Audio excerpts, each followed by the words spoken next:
Hi everyone, আমি মমিতা। আচ্ছা, পুজো তো প্রায় চলেই এলো, তোমাদের কি পুজো শপিং দেখো, শুরু হয়েছে? মা তো বছরে একবারই আসেন। কম বেশি সবাই কেনাকাটি করবে, ঘোরাফেরা করবে। তবে এত কিছুর মাঝেও আমাদেরকে কিন্তু আরজি করের ঘটনাটা ভুলে গেলে একদমই চলবে না। আমাদের একদমই জাস্টিস চাই। আমাদের এখানে কিছুদিন আগেই ইউস্ট্রা শপিং মল ওপেন হয়েছে, তাই ভাবলাম একবার দেখে আসি পুজোর কি কি কালেকশন আছে। বলো তো, কেনাকাটি হোক বা নাই হোক, ফুচকা দেখলে কিন্তু লোভ একদমই সামলানো যায় না। আগে খাওয়া দাওয়া, তারপরে দেন হাঁটতে হাঁটতে চলে এসেছি বিশালে।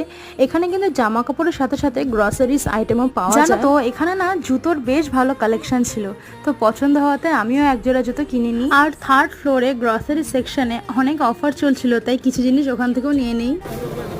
এটা হলো হনুমানজির প্রসাদ। তোমার যার স্ট্যান্ডটা পছন্দ করো তেমন আমি বলেছি পছন্দ করি না। 3 ঘন্টা ঘোরাঘুরি করে শুধুমাত্র জুতো নিয়ে বাড়িতে আসার পরে আমার মুখের হাসিটা দেখো।